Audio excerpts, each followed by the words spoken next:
მოგესალმებით ქალბატონებო და ბატონებო, ჩემო ძვირფასო ტელემაყურებლებო. ვაგრძელებთ საავტორო გადაცემათა ციკლს საუბრები ჟურნალისტიკაზე, უცვლელი სლოგანით სიმართლე სიკეთით. დღეს საკმაოდ არაორდინალური სტუმარი გვყავს. თუ ჩემს სტუდენტობაში გავრცელებულ პოპულარულ გამოთქმას გამოვიყენებ, ფიზიკოსი, ლირიკოსი და უფრო ზუსტად ლირიკოს კიბერნეტიკოსი,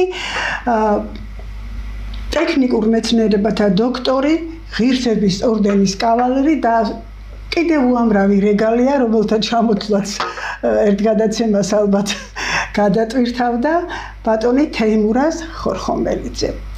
ბატონი თემური რამდენიმე სერიოზული მონოგრაფიის ავტორიცაა კლასიკური მუსიკის თეორიისა და ისტორიის საკითხებზე. ცნობილ ვოკალისტთა წარმატებებსა თუ მათი სახმო ღირსებების ნიუანსებზე. ჩატარდა წიგნების წარდგენა მწერალთა სახსა და ვანო სავარჯიშვილის სახელობის თბილისის სახელმწიფო კონსერვატორიაში.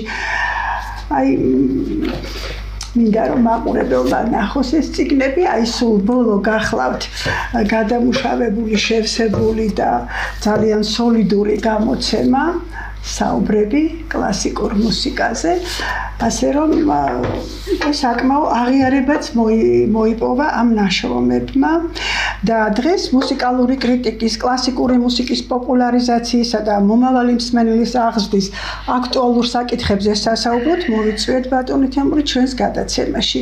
მოგესალმებით ბატონო თემურ, დიდი მადლობა სტუმრობისა და ძალიან საინტერესო, საჭირო, პრობლემური საუბრის პერსპექტივისთვის. მრავალფეროვანი ცხოვრების გზა გამლეთ. თბილისის ივანე ჯავახიშვილის სახელობის სახელმწიფო უნივერსიტეტის კიბერნეტიკისა და გამოყენებითი მათემატიკის ფაკულტეტის დასრულების შემდეგ ლომონოსოვის სახელობის მოსკოვის უნივერსიტეტის ასპირანტურა, მერე იყო სადოქტორო დისერტაცია, საკმაოდ წარმატებული კარიერა კიბერნეტიკის ინსტიტუტში. როდის შემოვიდა კლასიკური მუსიკის თემით ესოდენ სერიოზული გატაცების იმპულსი თქვენს ცხოვრებაში და რა იყო мотиваცია თავდაპირველი? დიდი მადლობა ხალბატონო დიანა მოწვევისთვის. ძალიან დიდი მადლობა. მიუხედავად იმისა, რომ თქვენ ტელევიზიას, ამ ძვირფას ტელევიზიას არც ისეთი დიდი ხნის ისტორია აქვს.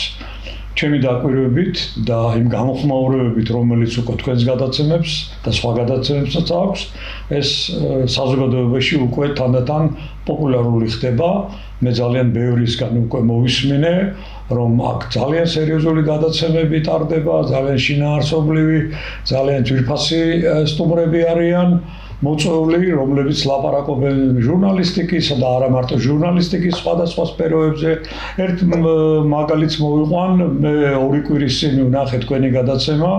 თქვენ მოწვეული ყავდათ შესანიშნავი პიროვნება, სამწუხაროდ მას პირადად არ ვიცნობ, დიდი ჟურნალისტი ბატონი ზაზა ჯაფარიძე, რომელმაც არაჩვეულებრივად საინტერესოდ გააშუქა არა მარტო თავისი მოღვაწეობა ჟურნალისტიკაში, არამედ მისი ურთიერთობა, მისი სადიპლომო შრომებიდან თურმე ის აშუქებდა სომხური ლიტერატურის, სომხური გაზეთების, ასე ვთქვათ, შინაარსს, სწავლობდა, შემდეგ მოღვაწეობდა თვითონ ერევანშიც და ის ყვება არაჩვეულებრივ საინტერესო ისტორიებს ჩვენი და სომხი ჟურნალისტების და არა მარტო ჟურნალისტების მეცნიერების ურთიერთობები და ეს იმდენად საინტერესო იყო, რომ მე ძალიან ბევრი მადლობა დიდი ოღონდ თქვენს თემას არ აუცდეთ რა თქმა უნდა იმპულსი თქვენი მუსიკით, ვოკალური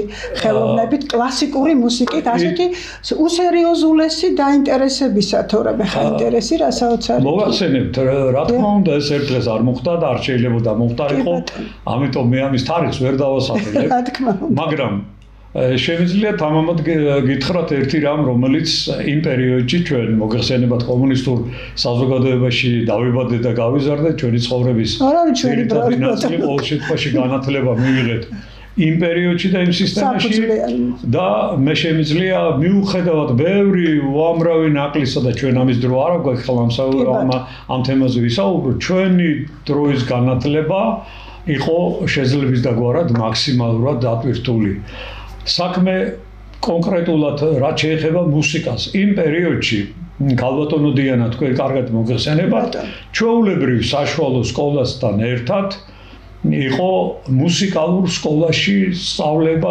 თითქმის სავალდებულო თითქმის იმიტომ ვამბობ რომ აი მაგალითად ჩემ კლასში თუ თქვათ 30-მდე მოსწავლე სწავლობდა აქედან ხომ ზუსტად ვერ გეტყვით იმ ციფრს მაგრამ დაახლოებით 15-დან 20-მდე დადიოდა მუსიკალურ სკოლაში მათ მეტი არა თუ მეტი არა მე ამიტომ ახლა ზუსტად ციფრს ვერ დავასახელებ მაგრამ ეს ციფრი რომელიც მე ვთქვი 20-30 კაციდან 20 კაცამდე ესე ძალიან მაღალი ციფრია აი ამ სკოლებმა ჩემს მარწმენით ჩემს ამეგობროში ძალიან ბევრია ასეთი უდიდესი ასე ვთქვათ ბიძგი მისცა კლასიკური მუსიკის განვითარება საქართველოში მე შემიძლია თამამად თქვა რომ საქართველოს რომელსაც უდიდესი მიღწევები აქვს სხვადასხვა სფეროში, სხვადასხვა დარგებში და ასე შემდეგ, კლასიკური მუსიკის განვითარების ისტორიაში მსოფლიო დონეზე საქართველოს აქვს უდიდესი მიღწევები.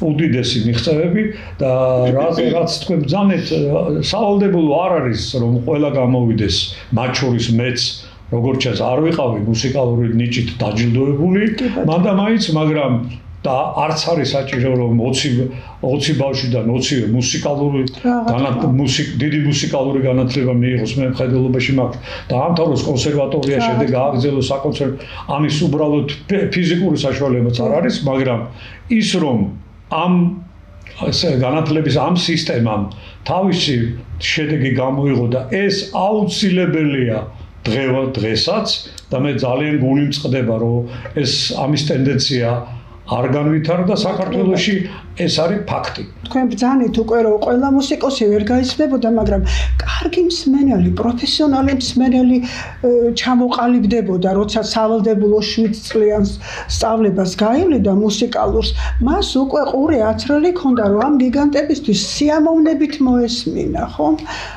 რა თქმა უნდა ესეც ერთი დიდი ღირსება იყო ამ მასობრივი განათლებისა მუსიკალურის რომ კარგ მსმენელად მაინც ყალიბდებოდა თუ თქვა არ ქონდა შესაბამისი მონაცემები და მუსიკოსი ყველა ვერ იქნება და არც არის საჭირო რა თქმა უნდა ქალბატონო დიანა აი ეს როგორმე უნდა აღდგეს ალბათ არა ბანათ რა თქმა უნდა თქვენ ვიფიქროთ და ვიზრუნოთ თქვენ აბსოლუტურად სიმართლე ბრძანებთ აბსოლუტურად რა თქმა უნდა ადამიანს მრავალი მოსმენი და სხვათა შორის კლასიკურ მუსიკას აქვს ერთი არ ვიცი ხა ნაკლი დავარქვა თუ როგორ სირთულე რომ კლასიკური მუსიკის ნაწარმოები ეს ოპერას ეხება თუ და მე შემიძლია უამრავი მაგალითი მოვიყვანო შეიძლება პირველად მოისმინო და არც კი მოგეწონოს მაგრამ თუ მას მოისმენ მეორედ მესამედ მეოთხედ და ასე შემდეგ ის შემდეგ ჯდება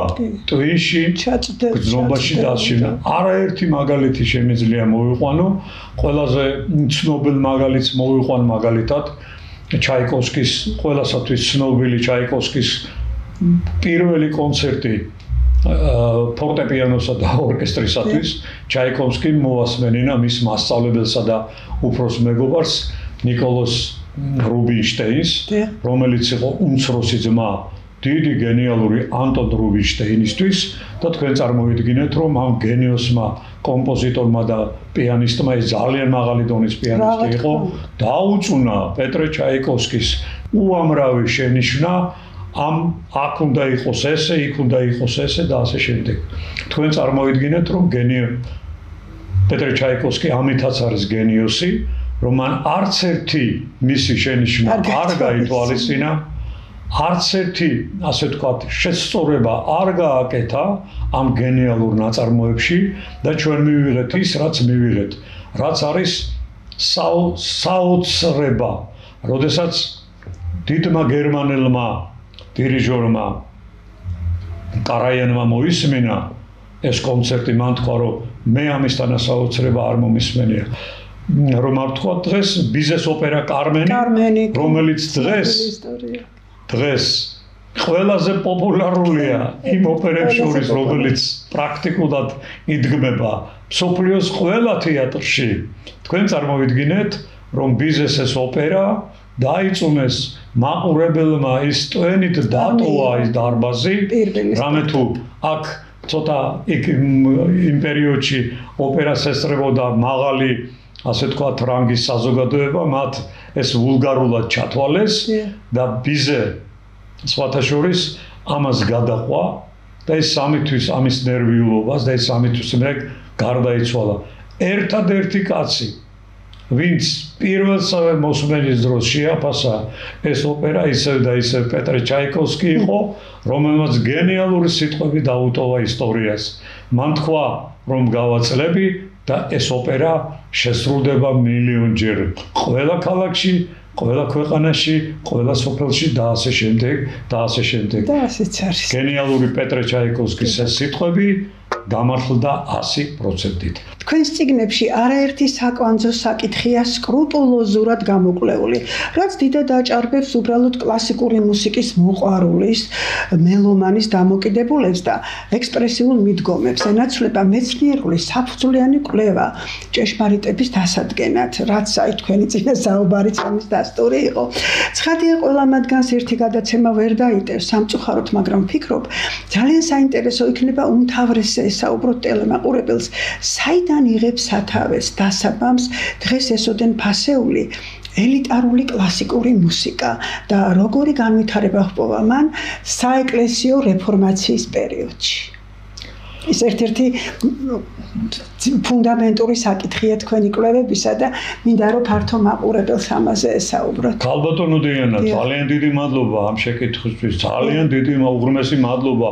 რამე თუ ჩემდა სამწუხაროდ ეს საკითხები, არ ვიცი, მრავალ მიზეზთა გამო ნაკლებად იცის საზოგადოებამ, ხანდახან ახალგაზრდებს, მით უმეტეს ახლა ძველგაზრდებს ნაკლებად ვკადრებ, ვეკითხები ხოლმე შეხვედრების დროს, როდესაც ისინი ხვდებიან ან კონსერვატორიაში, ან ოპერის თეატრში, ან საერთოდ ზოგადად ცხოვრებაში, ვეკითხები, რომ საიდან მოდის თან ისეთ ბავშვებს, რომლებიც მეუბნებიან, რომ მე დავდივარ მუსიკას დაზიარებს სკოლაში, დიახ, ისინი იცნობენ კლასიკურ მუსიკას, ჩემს მარტივ კითხვაზე, საიდან მოდის ისე, და რატომ არ ქვია მას კლასიკური მუსიკა, პასუხი ხანდახან არის ძალიან ჩემთვის დამთვრინველი.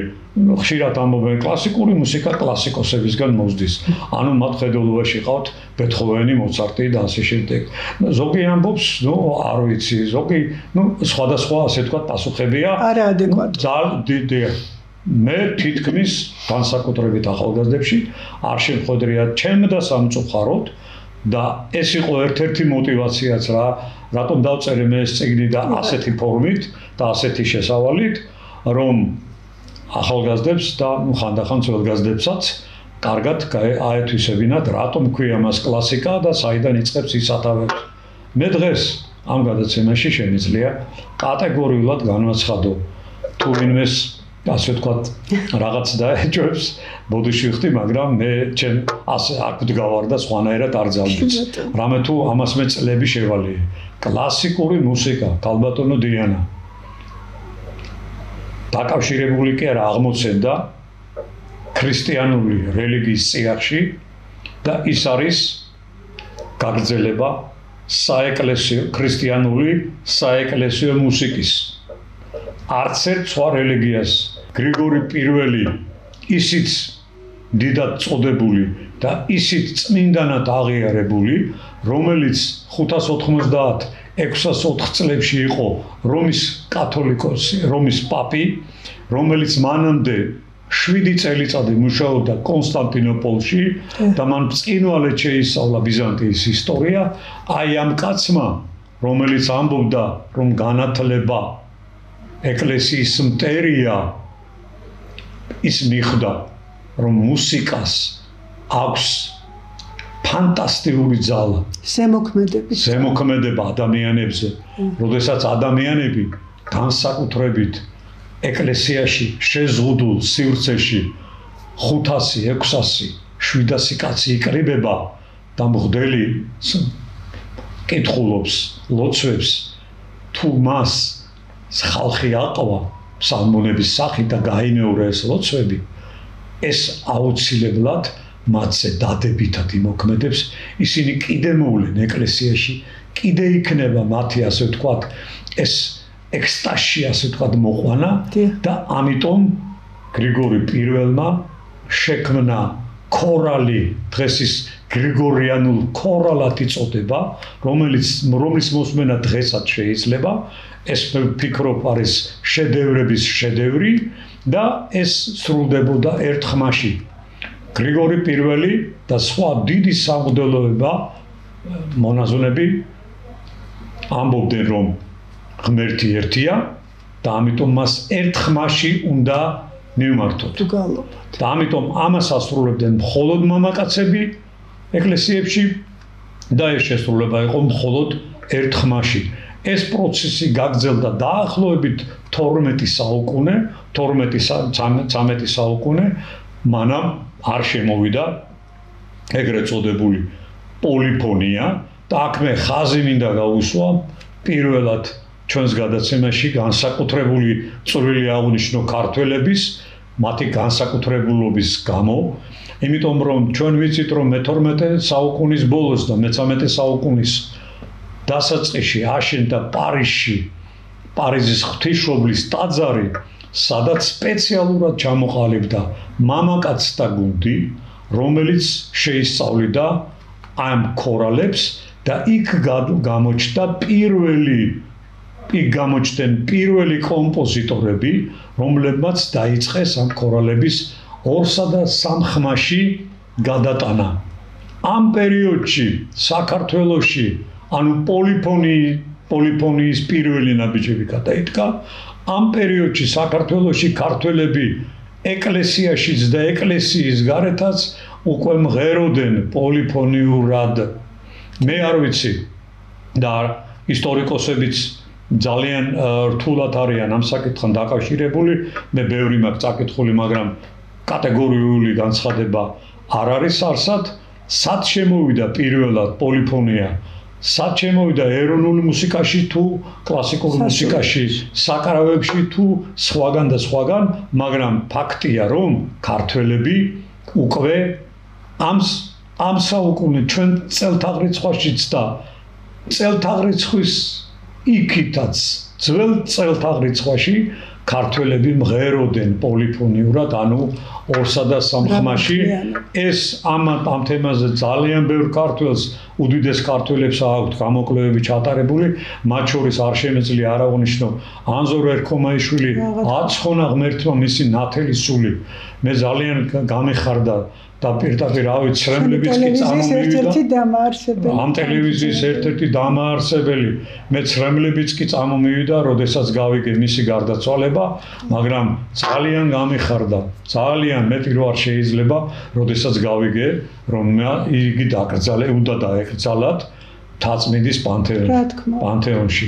თაწმინდის პანთეონში ჩვენ კარგად ვიცით, ვინც არიან დაკრძალული, ჩვენი დიდი ილია და სხვები ქართული საზოგადოების წყინვალი თავრესია ბანოთემურ ორი აზრი არავის ქონია მაგაზე. ორი აზრი გეთანხმებით ქალბატონი. ორი აზრი არავის არ ქონია და არ შეიძლებოდა ქონოდა. იმიტომ რომ ანზორ ერქომაიშვილი დამსახურება ამაზე საუკუნეების შემდეგაც ისაუბრებენ. სხვა საკითხები კი ბატონო, მე უბრალოდ არ შემეძლო ბატონი ანზორი ამ გადაცემაში როგორც პოლიფონიის ერთ-ერთი ასე დიდი 8 წლი და ამაგი აქვს მას შეუფასებელი ჯერ კიდევ შეუფასებელი მან გამოსცა მისი წიგნები გამოვიდა სხვა შორის მრავალენაზე მათ შორის იაპონურად მე ნანახი მაქვს ეს წიგნები და ნუ ძალიან ასე თქვა დიდი საქმეა გაკეთებული ანზორი დარჩა ისტორიაში როგორც უღირსეულესი ქართველი კაცი საქართველოს ქალები კლასიკური მუსიკის კონკურსებზე იმიტომ რომ საამაყო აქაც ბევრი გვაქვს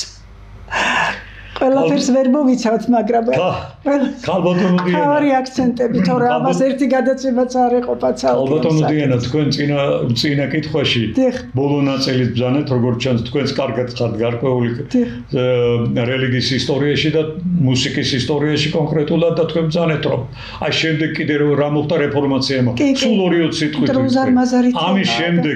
ამის შემდეგ დაიწყო, ასე ვთქვათ, პოლიფონიის განვითარება და ჩვენ ნელ-ნელა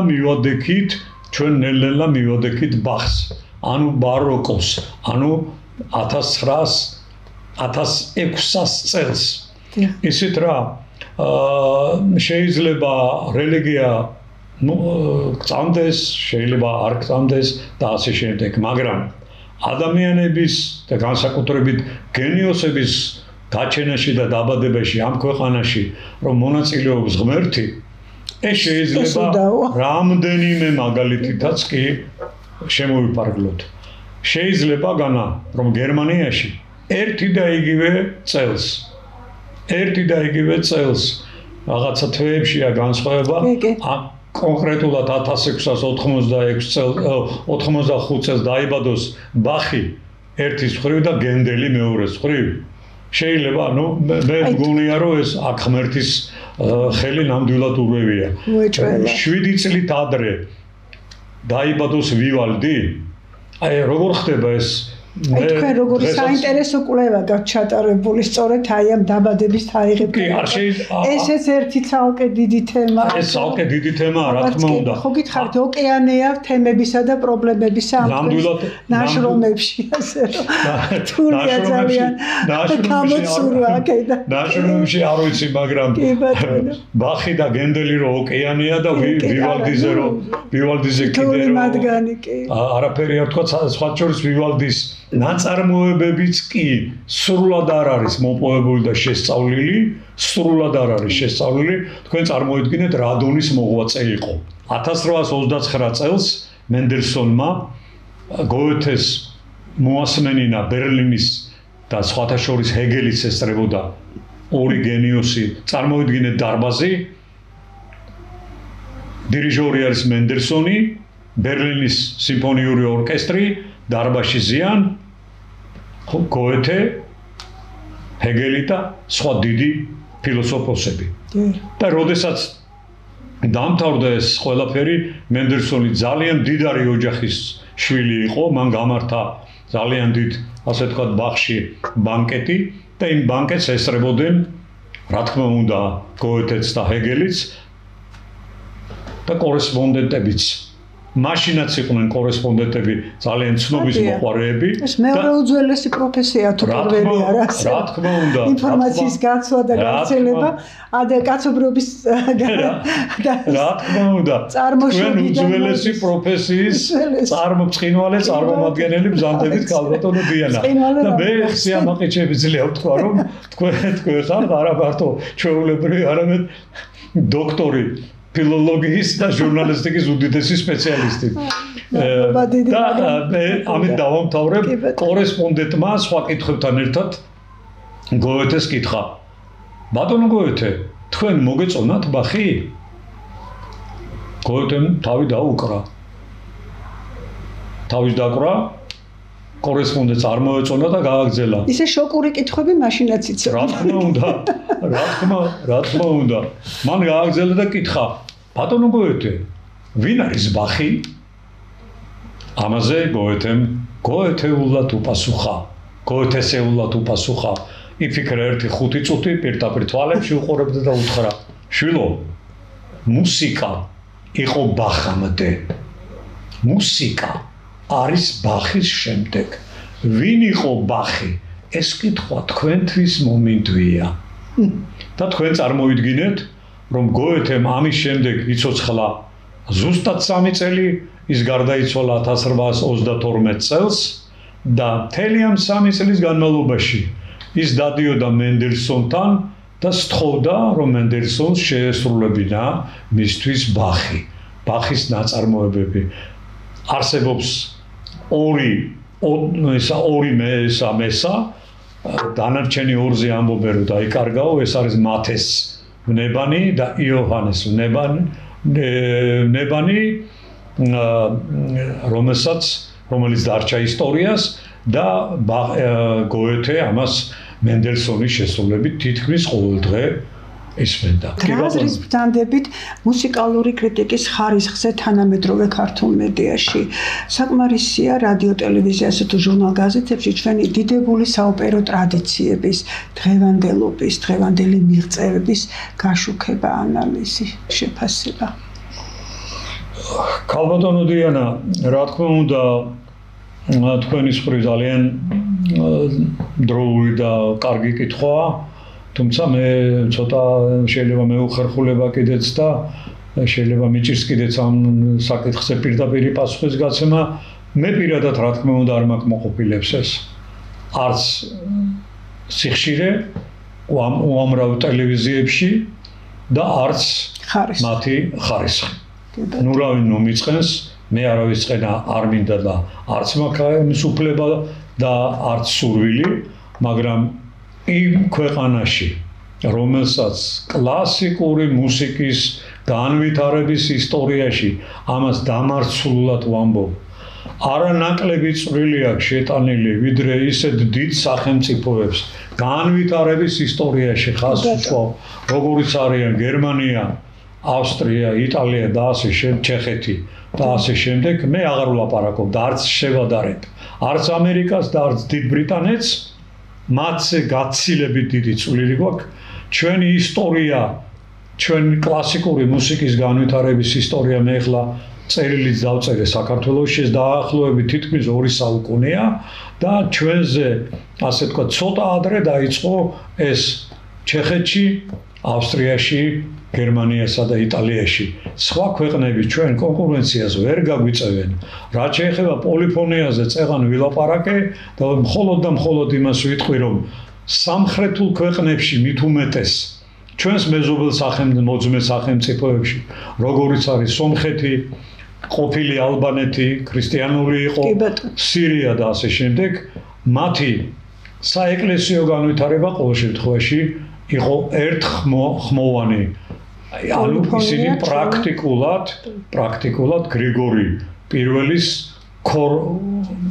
ქორალს ასე თქვათ აგრძელებდნენ. მაშინ როდესაც წეღანაც მოგახსენეთ, ქართველები უკვე მე-5, მე-6, მე-7 საუკუნეში ეკლესიებში მით უმეტეს მრავალ ხმაში მიმართავდნენ ღმერთს.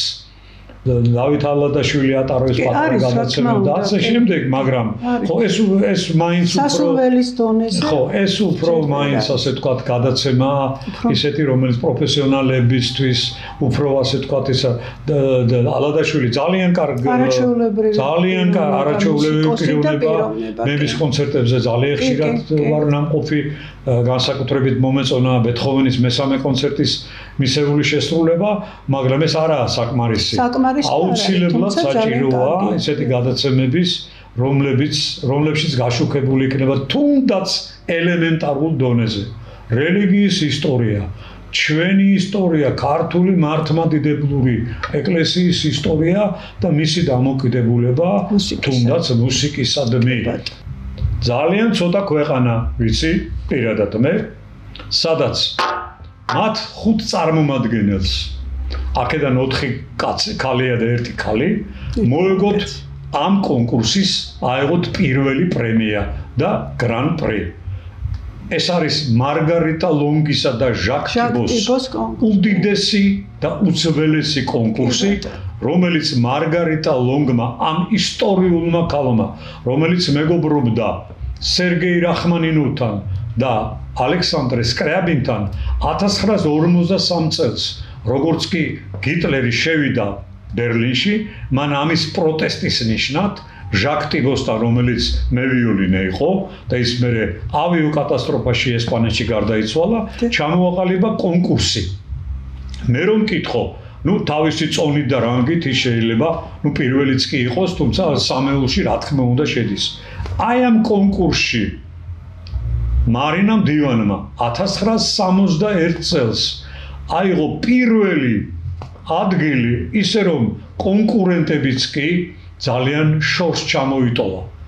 იგივე კონკურსში 1965 წელს უკვე 67-ში და 74-ში ჩვენმა ვირტუოზმა მევიოლინეებმა ისეთები როგორიც იყვნენ აწ უკვე გარდაცვლილი ჩვენი ლეგენდა ლიანა ისაკაძე ნაკლებად ხომ არ შეიძლებოდა ახლა რომ არ გვეთქვი ჩვენ ამის შესახებ. ხო, საოცრება, ლიანა ისაკაძეზე შეიძლება მართლაც ფენომენალური. ძალიან დიდხანს ვისაუბროთ, თუნდაც ერთ მომენტს მოგიყვანთ 90-იანი წლები. ხო, მაპატია დაამთავრებ ლიანა ისაკაძე, შემდეგ აიღო იაშვილმა, ნანა იაშვილმა და შემდეგ რუსუდან გვასალიამ.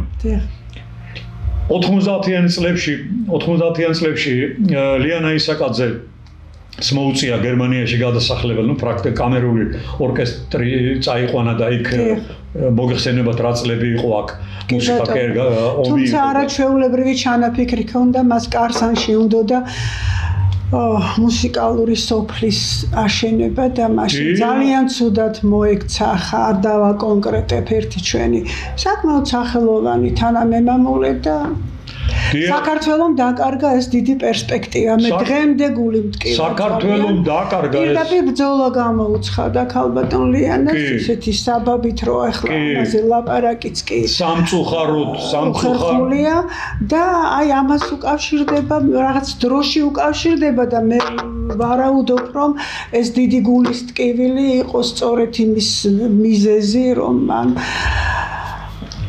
მოიგო გერმანიის საზოგადოება მსმენელმა, თუმცა ის ყოველწლიურად მართავდა ქართველის არ უღალატია, მას არ უღალატია ამ საქმისთვის და მაგრამ ის იდეა დარჩა იდეა განუხორციელებლად ალბათ არ ვიცი ვინ შეუძლია ახლა ამის გაკეთებას ეს დიდი ტკივილი დარჩა ტკივილად და დანაკლისად რა თქმა უნდა ქალბატონი ლიანა 2 წუთს შევჭერდებით მის ბიოგრაფიაზე და მის პიროვნებაზე თუმცა ის ღირსია რომ მას მთელი გადაცემა მიუძღვნა მაგრამ სისტემატურად უნდა მის შესახებ ვესაუბროთ ახალგაზრდებს და მოვასმენინოთ ლიანა ისაკაძე რომლის კონცერტებზე ძალიან მოკლე ფრაგმენტს გეტყვით ვინ იყო ის და 1958 წელს როგორც ვიცით ჩაიკოვსკის პირველ კონკურსზე რომელიც ისტორიას დარჩა როგორც ლეგენდარული ასე ვთქვათ ის დღესაც გრძელდება მაგრამ მაშინ პირველი 3-4 კონკურსები ლეგენდარული კონკურსები იყვნენ იმიტომ რომ მისი მონაწილე შემსრულებლების გარდა იქ კომისიაში იყვნენ, აი ბევრჯერ გავიმეორე სიტყვა ლეგენდა, შეიძლება მაყურებელს მოვაბეზრე კიდეც თავი, მაგრამ არ შემიძლია ამ სიტყვას რეალობას ვერ გავექცევით. ეს იყო ლეგენდები, ახლა, როდესაც კომისიაში მუშაობს დიმიტრი შოსტაკოვიჩი, დიმიტრი კაბალევსკი, რიხტერი, სვიატოსლავ რიხტერი, ემილ გილერსი ლევ ობორინი და ასე შემდეგ ეს ლეგენდარულები და ეხლა ოდნავ პაუზას გავაკეთებ რომლის კონკურსში სპეციალურად მოიწვიეს წეგან ვახსენეთ ვინც იყო და რაც იყო მარგარიტა ლონგი რომელიც ასაკის გამო ის უკვე 90 წელს უახლოვდებოდა ჩამობზანდა მხოლოდ მეორე ტურში აი ამ კონკურსში გამარჯვებულმა პირველმა გამარჯვებულმა ვან კლიბერნმა ვენ კლაიბერნმა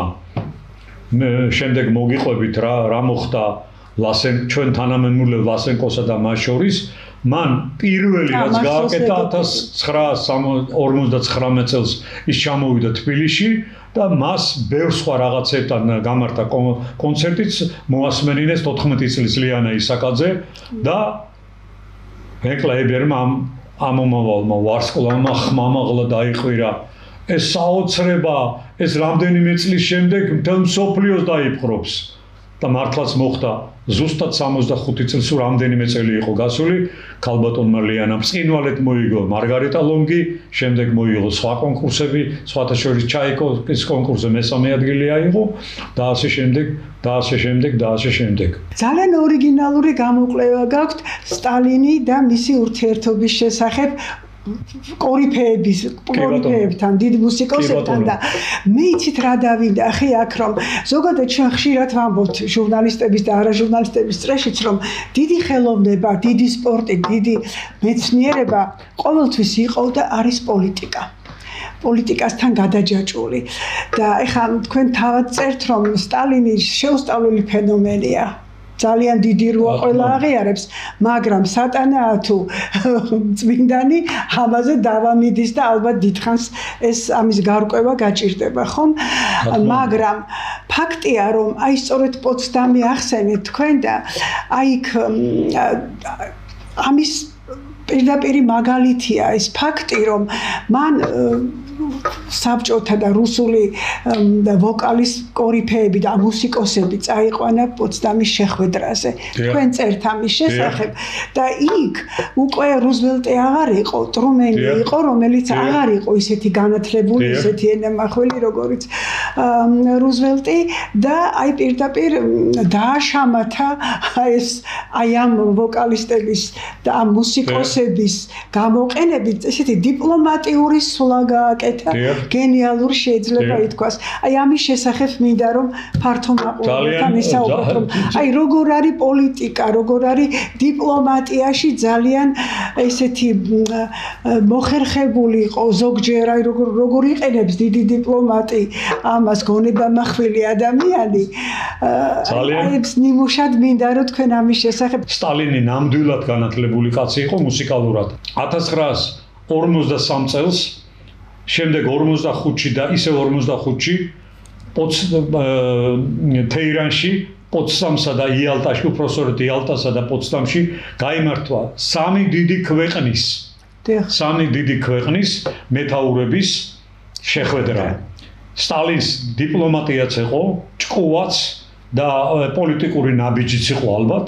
მან შეუთვალა ამ ლიდერებს, რომ იცით რა, ჩვენი შეხვედრები არ არის ერთდღიანი და თქვენ წარმოედგინეთ თეირანში მობილიზებული იყო მთელი გიტლერის, ასე ვთქვათ, დაზვერვა და სამსახურები, რომ წარმოედგინეთ, რომ მათ მოეკლათ ეს სამი ლიდერი. გიტლერი ნამდვილად მოიგებდა მაშინ მეორე მსოფლიო ომს. ამიტომაც იყო რომ სტალინმა მას რუზველტს შესთავაზა ერთად ვიცხოვროთ ერთ ჩემს რეზიდენციაში და უფრო მეტიც ჩვენ გვექნება მრავალდღიანი შეხვედრები, დაძაბულობა ყველაფერი და მოდით ეს რომ მოხსნათ, ჩამოვიყვანოთ, თქვენს ჩამოვიყვანეთ თქვენი მუსიკოსები კლასიკური მუსიკის, ჩვენს ჩამოვიყვან ჩვენებს და ასე მოვაწყოთ, ასე თქვა, თან განტვირთვა და თან ასე თქვა გავეცნობით ერთმანეთის კულტურას. იმათ რა თქმა უნდა ეს წინადადება სიხარულით მიიღეს და როდესაც დაიწყო ეს ჩატარდა კონცერტები და ასე შემდეგ. ამ თეირანის შეხვედრაზე ბევრი არ არის ცნობილი და ჩემი ღრმარწმენით ეს იმდენად დაძაბული შეხვედრა იყო თან პირველი და თან არ დაგავიწყდეთ რომ მაშინ ომის ბედი ჯერ გადაწყვეტილი არ იყო ამის მერე ომი კიდე 2 წელიწად ნახევარს გაგრძელდა და შეიძლება ეს სახუმარო მომენტებიც რომელსაც შემდეგ ჰქონდა ადგილები არ ჰქონდა. რაც შეეხება იალტას მე ეს არ მიწერია იმ წიგნებში. იალტაში მოხდა საოცარი ამბავი. როდესაც დაიწყო კონცერტი, მოლაპარაკებებს დამთავრდა, ძალიან მოკლედ მოყვები. ბუნებრივია, რუზველტი ყოველთვის იჯდა სტალინის გვერდზე, ჯერ სტალინის და მერე რუზველტი იქით ცოტა ოდნა მოშორებით ჩერჩილი. ისინი მეგობრობდნენ კიდეც, სამწუხაროდ რამდენადაც პოლიტიკოსების მეგობრობა შესაძლებელია. რამდენადაც პოლიტიკოსი, რამდენადაც სხვადასხვა ასე ვთქვათ, პოლიტიკურად დაპირისპირებული ქვეყნების, მაგრამ პიროვნება არის და პიროვნება. თქვენ წარმოიდგინეთ, მოხდა საოცარი რამ. სტალინმა არა მარტო თავისიანები იცოდა ბრწყინვალედ, ვინ იყვნენ და მეგობრობდა სოფრონიცკისთან და სოფრონიცკი იყო ალექსანდრე სკრიაბინის სიძე. სტალინი მასთან მეგობრობდა, არამედ იმათიც კარგად იცოდა ვინ იყვნენ. და როდესაც ისინი დასწრენ და დაიწყო ასე ვთქვათ კონცერტი, ჯერ გამოვიდნენ საბჭოთა ასე ვთქვათ მუსიკოსები, სოფრონიცკი, გილერსი, ბარინოვა და ასე შემდეგ და შემდეგ ჯერ იმედგა ამერიკელებზე. გამოვიდა იაშა ხეიფიცი, არც მეტი, არც ნაკლები და მან დაუკრა გენიალური გერშვინის ოპერა პორგი და ბესის და ფანტაზია. რუზველტს შემთხვევით გამოუხედია სტალინისკენ. ეთყობა ფიქრობდა რა რეაქცია ექნებაო და სტალინმა ამ დროს გაიღიმა თურმე. გაიღიმა და ეს ღიმილი მას დარჩა ბოლომდე. იღიმებოდა კაცი და თურმე ეს რუზველტი აკვირდება, რომ დაამთავრდა ეს ყველაფერი. რუზველტმა მეგობრულად კითხა ბატონო სტალინი თქვენ ისე მოგეწონათ გერშვინი რომ ასე გაგიხარდათ და სულ გაღიმებული უყურებდით უსმედით იაშახეიფის მან კიდე ნაწყვეტები შეასრულა სტალინმა უყურა და უთხრა არა ჩემო მეგობარო მე გერშვინი კი არ გამახსენდა ჯერ ესეთი გერშოვი და მეორეც გერშვინი კი არ გამახსენდა ხო და მან ხაზი გაუსვა რომ მე ესე იგი თქვენ გისმენდით და გიყურებდითო და ამიტომ დამთავრდა ვეგონებიან გავაგზავნოთ დამთავრდა არა უნდა იცით რა მე დავამონტაჟეთ ახლა ძალიან მნიშვნელოვანი რამ არის და 10 წუთი დაამატეთ 10 წუთი ზუსტად 10 წუთი კი 10 წუთი მეტი არა კი არა და ამიტომ სტალინმა უპასუხა სტალინისებურად არა ჩემო მეგობარო როდესაც მან დაიწყო ეს ფანტაზია დიახ მე გამახსენდა ჩემი სამშობლო ამაზე რუზველტი გაგიჟდა კი მაგრამ უთხრა ისინი იმდენად ახლოს იყვნენ რომ ასეთ საუბარიც ჰქონდათ კი მაგრამ ეს ხომ ზანგების რომეო და ჯულიეტა თქვენ სამშობლოსთან რა შუაშია სტალინმა კიდე უყურა და უთხრა შუაში არ არის ჩემო მეგობარო თავშია მე ჩემი თბილისიც კი გამახსენდა ну რაზეც ასე თქვათ ძალიან გაიკვირვა რუზველტმა მან უთხრა რომ თუ შეიძლება მითხარით რაშია საქმე სტალინმა უთხრა საქმე იმაშია ჩემო მეგობარო პრეზიდენტ რუზველტ რომ გერშვინი არის დაბადებული რუსეთში ის არის გერშოვი და არა გერშვინი ეს ერთი მეორე 1935 წელს როდესაც მან დაამთავრა ეს ოპერა და თქვენ დადგით თეატრში დადგეს თეატრში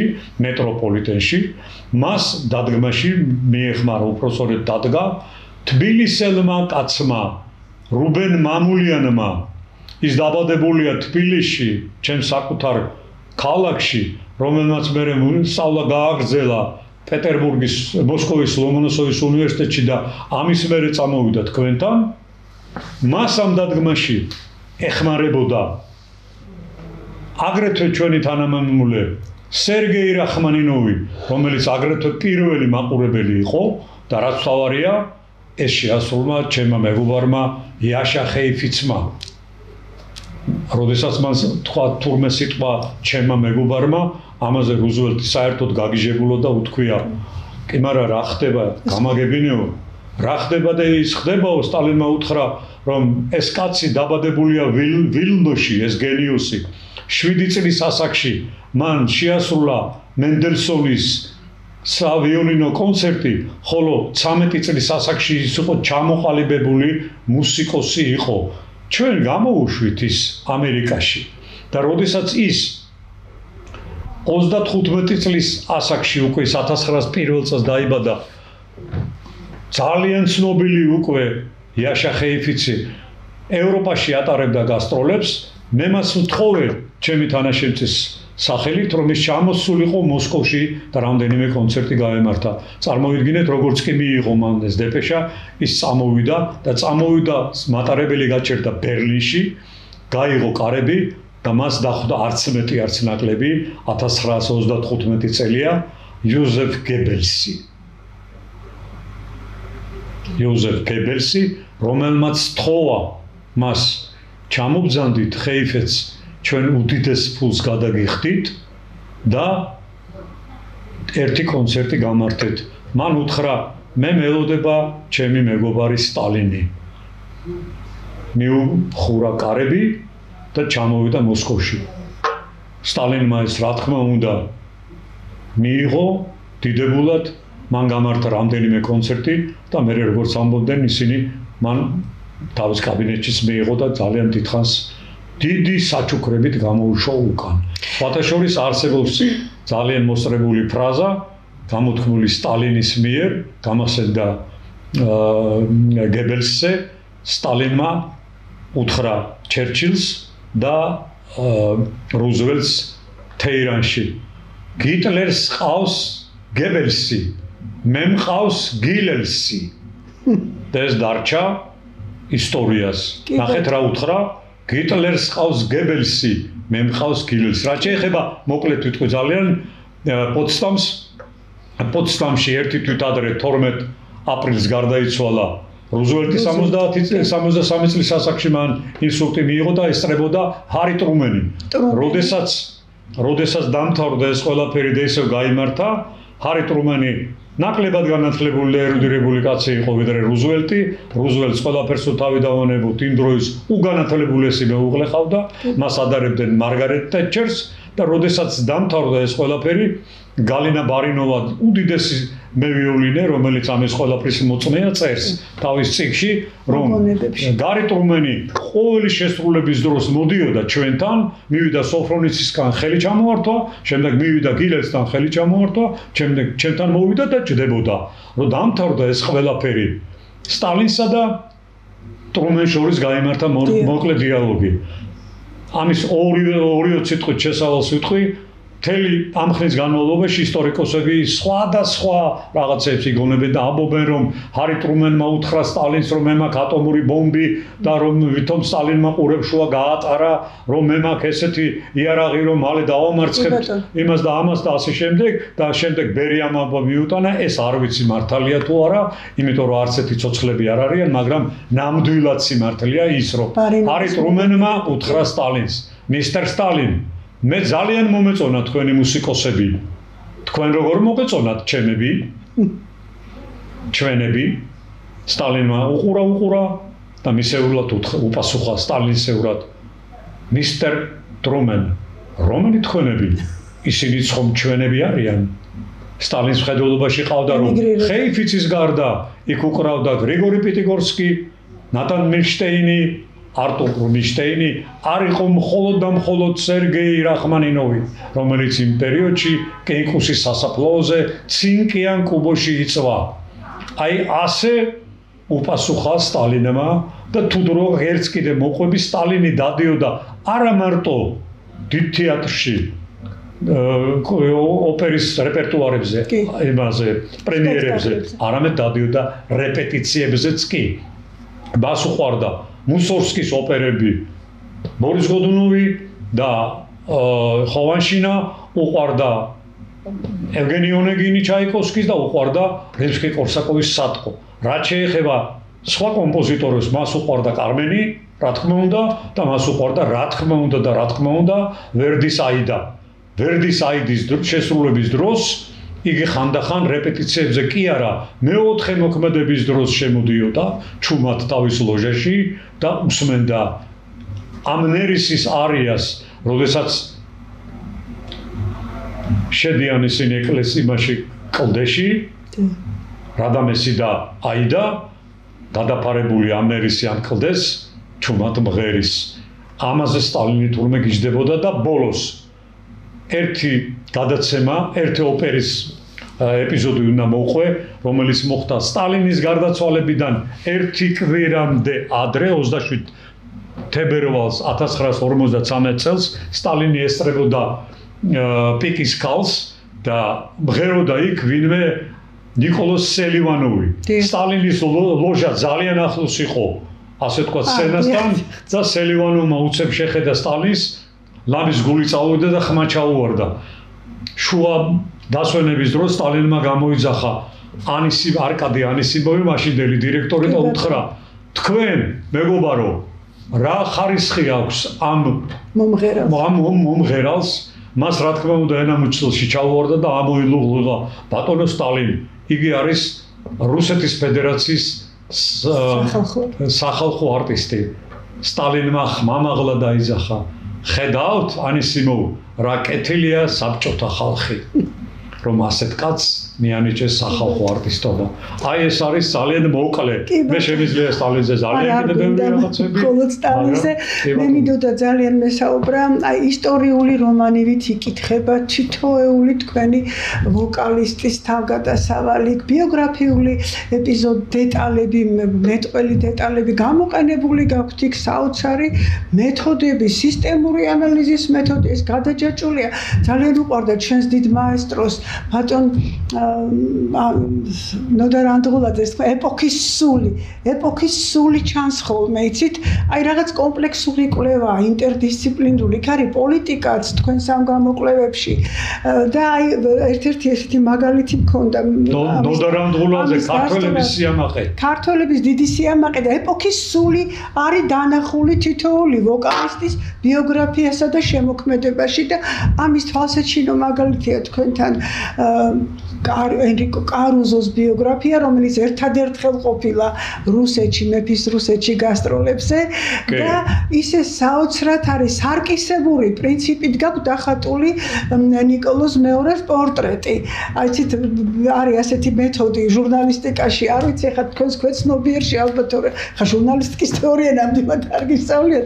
საოცრად აი გაოცებული ვიყავი ამას რომ კითხულობდი და ძალიან ის არის წრიული კომპოზიცია გაქვთ გამოყენებული საოცრად რომ აი სევდიანი მოეჩვენა ნიკოლოზ მეორე და იმის შემდეგ რაც ნიკოლოზ მეორის ოჯახი გაანადგურეს ბოლშევიკებმა რუსეთისკენ აღარ გაუხედავს მას რა თქმა უნდა კაროზო იქ აღარ წასულა ეს მისი პროტესტი იყო და მაგრამ მთელი ცხოვრება თქვენ წერდა მახსოვრდაო რუსეთის კაცრი კლიმატი და ნიკოლოზ მეორის სევდიანი გამომეტყველება აი სარკისებური პრინციპია პირდაპირ გამოყენებული ჩანს რომ თქვენ პერსონაჟის სიტყვებით დაახასიათეთ მთელი ეპოქა და ბოლშევიკების მთელი ის ბარბაროსული მოქმედება აი ეს სტატობა მინდოდა წარმომეჩინა სწორედ აიმიტომაც იკითხება ასე ლაღად ასე ერთი ამოსუნ თქვით ძალიან რთულ საკითხებზე დაწერილი ეს თქვენი გამოკვლევები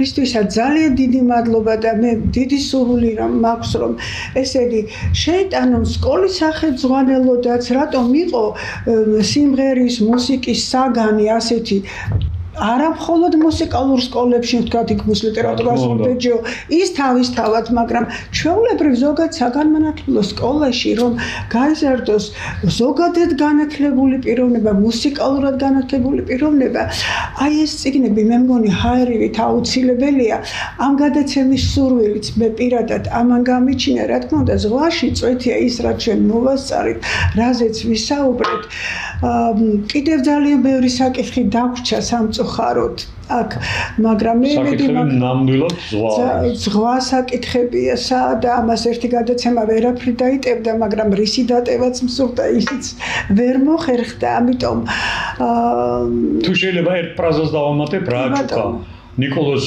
მეორემ რა აჩუქა მას და მის მეუღლეს აჩუქა ოქროს დიახ გიწერია თქვენ ოქროს ძეწვი ხოლო მას აჩუქა ოქროს პერანგის შესაკრავი და თქვენ წარმოვიდგინეთ კარუზო ამის მერ კარუზო ერთადერთი კაცია ალბათ მომღერლებს შორის და საერთოდ მუსიკოსებს შორის რომელიც შეხვდა ყველას თუკი ვინმე იყო მაშინდელი მეფე თუკი ვინმე იყო მაშინდელი პრეზიდენტი და ამერიკის შეერთებული შტატების მაშინდელი პრეზიდენტი რუზველტი მას მის ოთახში დახვდა ის ყოველთვის იხსენებდა მის მოგზაურობას რუსეთში, იხსენებდა ნიკოლოზ მეორის ამ წუხარ სახეს და სიამაყით ამბობდა ნახეთ მან მე რამაჩუკაო ეს იყო მისი უდიდესი პატივისცემა ეს იყო მისი თაყვანი ლამის მონარქისადმი კი ბატონო და ერთი რამ რომ არ კითხოთ ისე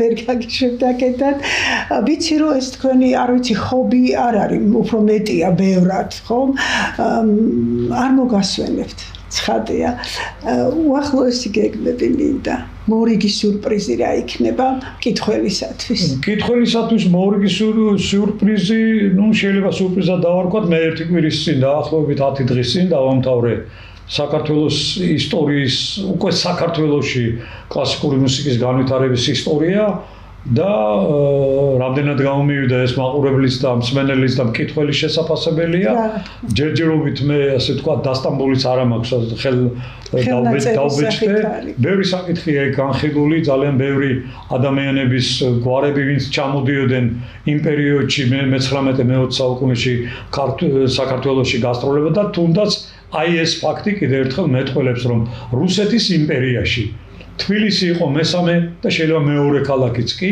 სადაც ჩამოდიოდნენ გასტროლებმა განსაკუთრებით მეორე მსოფლიო ომის ომიან წლებში მე რამდენიმე მაშინ გასტროლებზე კი არა პირდაპირ ემიგრირებულები იყვნენ და არაჩვეულებრივი კვალიც დატოვეს ჩვენს ცხოვრებაში. თქვენ წარმოვიდგინეთ რომ ესე იგი იმ პერიოდის ნომერდან შემდეგ მსოფლიო პიანიზმის ისტორიაში ერთ-ერთი უდიდესი პიანისტი უნგრელი ებრაული წარმოშობის ანი ფიშერი ჩამოვიდა თბილისში 1959 წელს.